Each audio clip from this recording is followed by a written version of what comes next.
kita harus berdoa dulu, ya. Satu orang bikin doa. Nah, ketika kita berdoa, kita harus berdiri.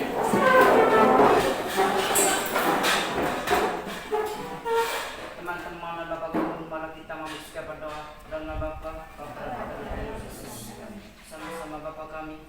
Yang ada di surga, dimuliakan namamu, datanglah kerajaanmu, jadilah kehendakmu di atas bumi seperti di dalam surga. Berilah kami rezeki pada hari ini, dan ampunilah kesalahan kami, seperti yang mengampuni dosa kepada kami, dan janganlah masuk kami ke dalam cobaan, tapi juga selamatkan kami dari yang jahat. Selamat siang semuanya. Siang, Bapak. Hari ini kita menjelaskan materi tentang sistem peredaran darah. Tapi sebelum kita menjelaskan materi, kita harus absen dulu, ya, absensi. Seperti nanti ada siswa yang tidak hadir hari ini. Bernadetta Apriani Puja. Hadir, Pak. Elfrida Yosefina Juwita. Hadir, Pak. Maria Ririnda Angun. Hadir, Pak. Leonardus Jerahul. Ada Pak. Maria Lestiana Janul. Hadir, Pak. Ronaldus Da Costa. Ada Pak.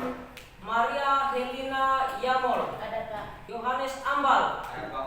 Christina Marianti Yoyan. Hadir, Pak. Adrianus Gondar. Hadir Pak. Effendi Putra Parles. Hadir Pak. Norbert Norpianus Barnus. Ada Pak.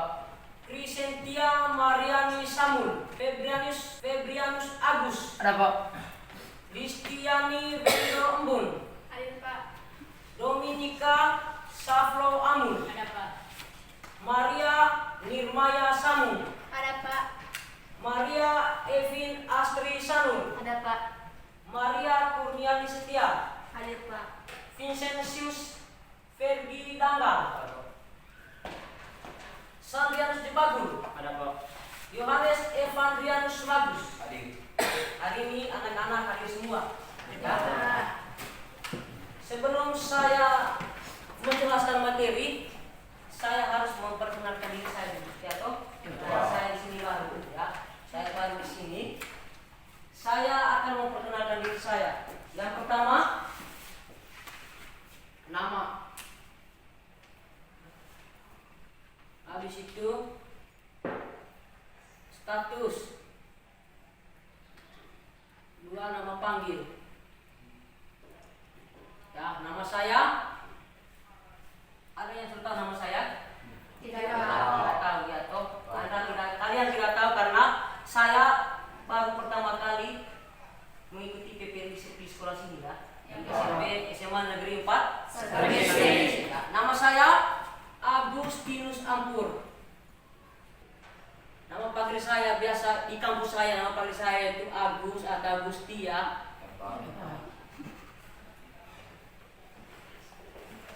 Status saya itu sebagai Mahasiswa.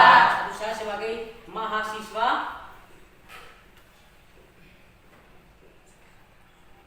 IKIP Saraswati Denpasar di Tabanan, ya. Ya, nama kampus saya di sini IKIP Saraswati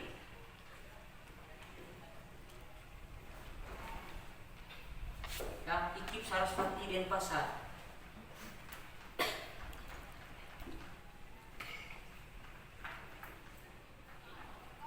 Ya. Nama kampus saya itu di mana? Di Bali, ya.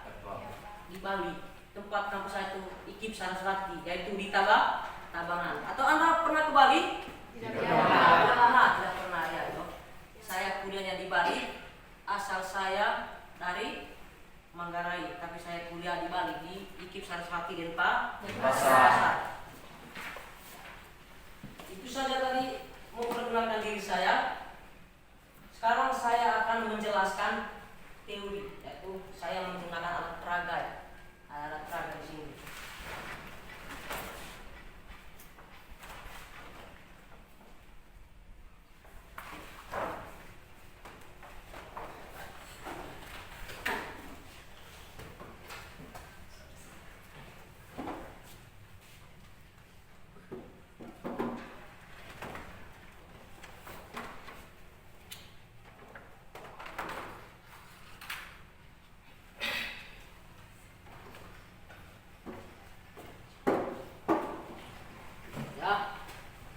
Materi yang kita bahas hari ini untuk melanjutkan materi kemarin yaitu tentang sistem peredaran darah. Tentang sistem peredaran darah.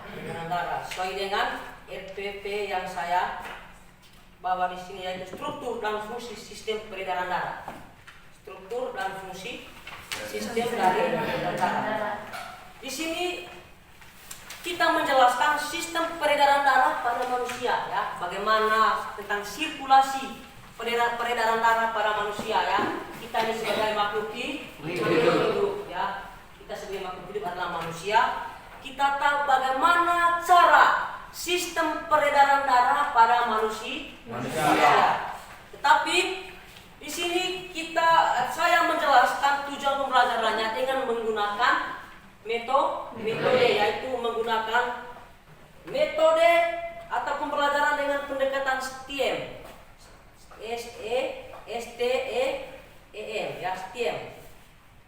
Di sini melalui kegiatan pembelajaran STEM dengan pendekatan STEM menggunakan model pembelajaran problem based learning atau PBL. Di sini peserta didik dapat menganalisis hubungan dan struktur jaringan penyusun organ pada sistem sirkulasi manusia. Yang kedua, peserta didik menganalisis hubungan antara struktur jaringan penyusun organ pada sistem sirkulasi dalam kaitannya dengan bioproses dan gangguan fungsi yang dapat terjadi pada sistem sirkulasi manusia.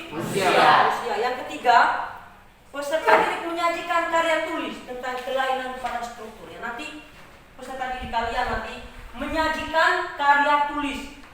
Nanti saya kasih kalian LKPD. Di situ nanti ada soalnya. Anda kerjakan di LKPD tersebut tentang materinya yaitu tentang sirkulasi atau sistem peredaran darah. Atau ada yang bertanya tentang sistem ini kan, sistem STEM itu apa? Ya Pak. Ya, bertanya deh. Apa itu STEM? Kamu tidak ngerti. Suara besar sedikit supaya didengarkan oleh semua orang. Ya. Apa itu STEM, Pak? Soalnya kami tidak mengerti. Oh, kalau pembelajaran STEM itu bisa dibagi menjadi sains, teknologi, catat. Ya, supaya nanti ada pertanyaan, jika nanti saya tanya, Anda bisa menjawab. Ya. Yang ketiga, golongan darah.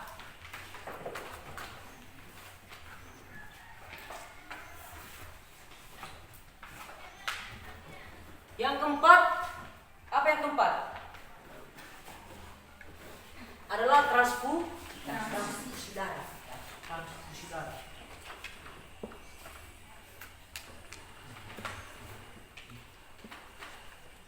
Ya. Yang pertama itu sistem peredaran darah yang pertama adalah di situ ada komponen penyusun darah. Ada komponen penyusun darah. Yang kedua, mekanisme pembekuan darah.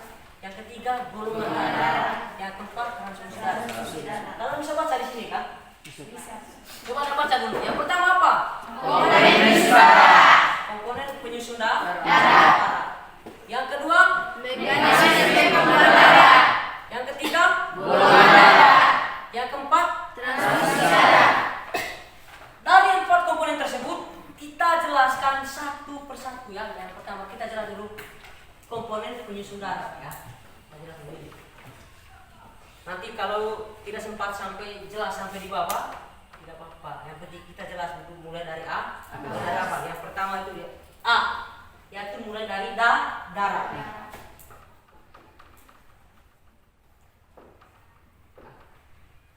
Anda pernah melihat darah? Pernah, Pak. Warna darah itu seperti apa? Merah. Warna darah itu merah. Ya toh? Ya, Pak. Anda pernah melihat langsung darah? Pernah. Anda punya darah? Punya. Darah Anda itu warna apa? Merah. Darah itu warnanya adalah Merah. Ya, darah itu warnanya merah. Dalam sistem sirkulasi, ya, pada tubuh manusia darah itu dibagi menjadi, atau sistem peredaran darah itu dibagi menjadi Dua. Yang pertama apa? Sistem peredaran Peredaran darah. Yang pertama sistem peredaran darah.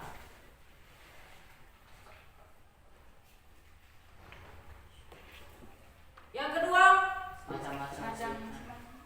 apa yang kedua? Sistem limfa ya, atau getah bening. Ini sistem limfa.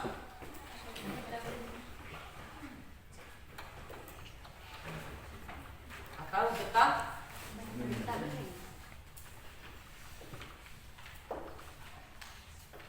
sistem limfa atau getah bening. Ini ya. Pelan-pelan biar kemana nanti bisa paham dan suaranya harus besar. Ya. Plasma darah memiliki banyak fungsi penting dalam tubuh. Di antaranya adalah 1. Mengangkut limbah. 2. Menjaga keseimbangan cairan tubuh. 3. Membantu proses pembekuan darah. 4. Menjaga suhu tubuh. 5. Membantu melawan infeksi. 6. Menjaga keseimbangan asam dan basa. Tangan untuk 5. Berubah.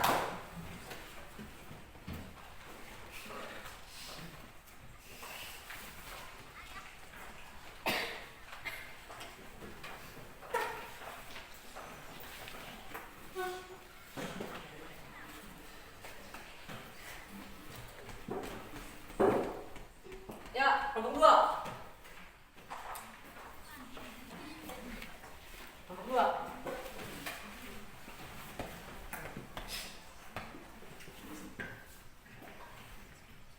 Nomor 2, baca.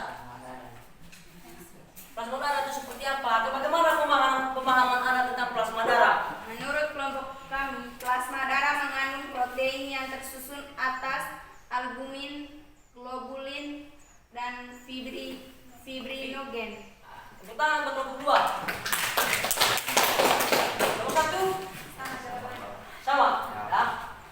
Kita tadi plasma darah tadi itu, saya ulang lagi kelompok 4, kelompok 3. Plasma darah mengandung protein yang tersusun atas albumin, globulin, dan fibrinogen. Ya. Globulin dan fibrinogen. Ya. Plasma darah merupakan cairan-cairan yang berwarna bening, kekuningan. Cairan yang berwarna bening kekuningan yang mengandung 92 liter air dan 7% protein plasma, kurang lebih 1% zat-zat yang terlarut dalam plasma darah. Protein plasma darah itu dapat berubah. Yang pertama itu glob atau dibagi menjadi 3. Yang pertama apa? Globulin. Ya. Tadi jawabannya semuanya benar. Yaitu yang pertama adalah globulin. Yang kedua albumin. Yang ketiga fibrinogen. Ya. Yang pertama adalah apa yang pertama tadi? Globulin. Yang kedua albumin. Untuk bikoncap atau ulat pipi, eritrosit tidak memiliki inti sel. Yang kedua mengandung 3.000 juta hemoglobin. Yaitu mengandung 3.000 juta hemoglobin. Tempat pembentukannya eritrosit. Eritrosit hanya berumur 120 hari. Ya, hanya berumur 120 hari. Fungsi eritrosit adalah untuk mengedarkan oksigen karena eritrosit memiliki hemoglobin yang dapat mengikat oksigen. Itu fungsinya ya. Dia itu mengandung oksigen. Karena eritrosit itu memiliki hemoglobin yang dapat mengikat oksigen. Yang kedua, keping darah atau trombosit ya, keping darah atau tali eritrosit. Yang kedua, keping darah. Kalau keping darah sama dengan apa? Yang sering disebut sebagai keping darah. Yang sering disebut sebagai Keping keping darah. darah atau trombosit ya. Kedua, itu tadi trombosit. Ayo siapa yang tahu tentang trombosit? Atau trombosit itu seperti apa sih trombosit itu?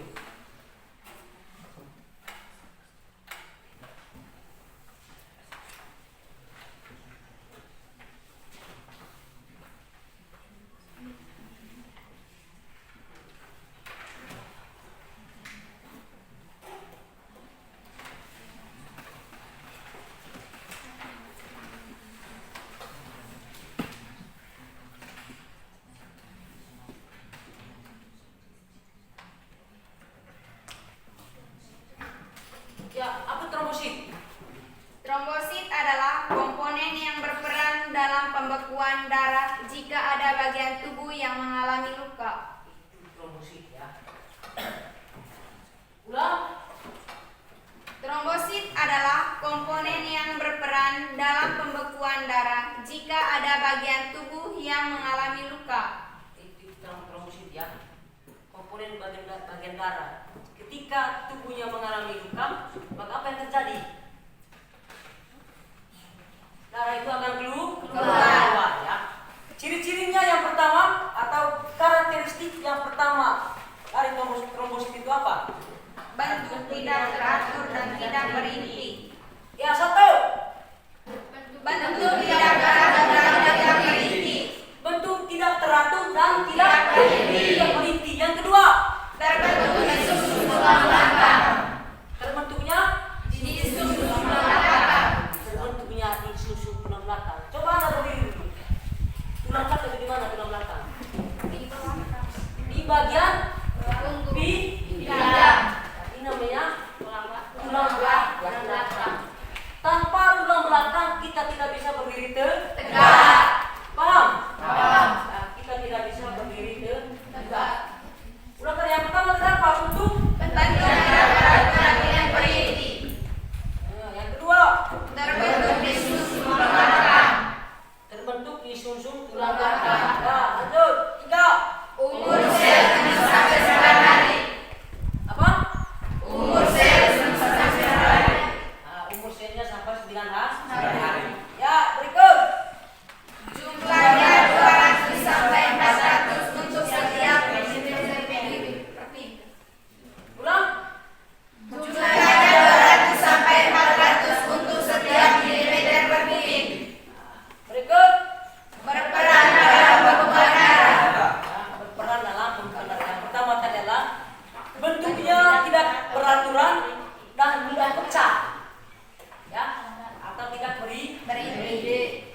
Yang kedua, trombosit tidak berwarna karena tidak mengandung hemoglobin, ya, tidak mengandung hemoglobin. Yang ketiga, tempat pembentukan darah trombosit dan sumsum tulang. Yang keempat, trombosit hanya berumur 5 sampai 9 hari setelah dari 5 sampai 9 hari. Berikut trombosit akan dirombak di dalam hati, ya. Trombosit itu bisa dirombak di dalam hati. Adenolosit dalam masalah juga A sama dengan tidak. A sama dengan tidak. Ini artinya tidak. Habis itu kalau A sama dengan tidak, ketika digabungkan A dengan granulosit dalam bahasa Latin, berarti arti dari kata granulosit apa? A sama dengan tidak. Hah? A-nya sama dengan tidak. Berarti Tidak memiliki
presentasi masing-masing kelompok ya. Nomor 1 sudah. Coba.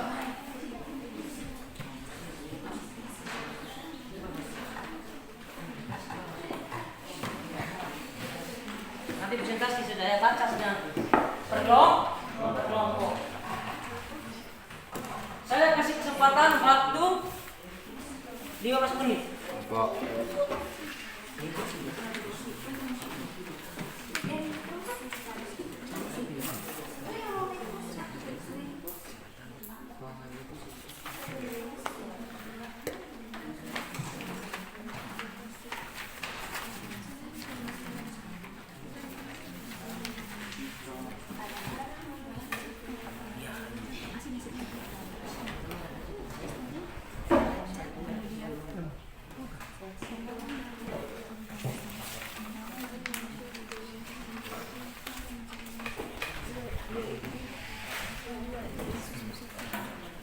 positif dan terus negatif dan terus negatif.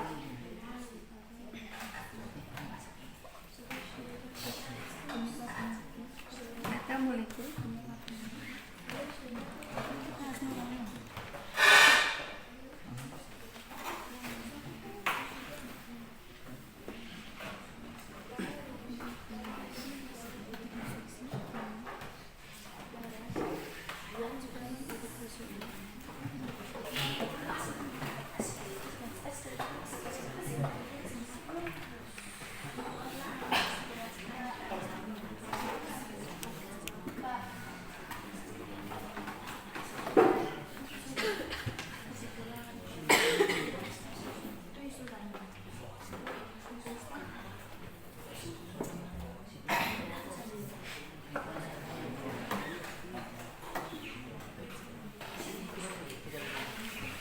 Sudah kan?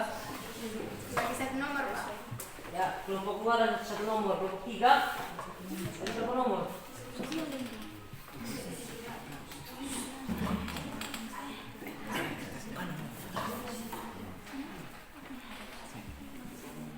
Kelompok 5 sudah kan? Belum. Ada sedikit ya kelompok ini. Ada 1 nomor. Kelompok 1 lagi berapa nomor? Sudah. Tunggu kelompok lain ya. Kalau kita presentasikan masing-masing kelompok.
Ya, nomor 1.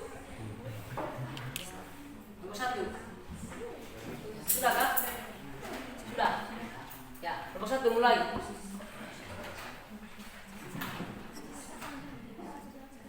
Berdasarkan gambar di atas, analisislah peran dari semua komponen-komponen yang ada. 1. Eritrosit atau sel darah merah merupakan bagian utama dari sel-sel darah. Rata-rata jumlah eritrosit dalam setiap 1 mililiter adalah 5 miliar. 2. Trombosit atau keping darah. Komponen darah inilah berperan dalam pembekuan darah jika ada bagian tubuh yang mengalami luka. Sudah. Sudah, Pak. Ya, tepuk tangan untuk kelompok 1. Ya, kelompok 2. Nomor 1 ya. Sudah semua tadi juga? Hah? Belum? Ya, lanjut. Nomor 2. Interpretasikan apa yang dimaksud dalam isi tabel di atas. Dari tabel di atas, selain golongan darah, ada faktor lain yang menentukan dalam transfungsi darah, yaitu suatu antigen yang dimiliki manusia yang dinamakan rhesus. Rhesus digolongkan menjadi 2, yaitu RH plus dan RH min. Rhesus negatif adalah darah yang di dalam eritrositnya tidak mengandung antigen rhesus, tetapi dalam plasma darahnya mampu membentuk antibodi. Rhesus positif ditransfungsikan ke golongan rhesus negatif, maka akan terjadi penggumpalan walaupun golongan darahnya sama.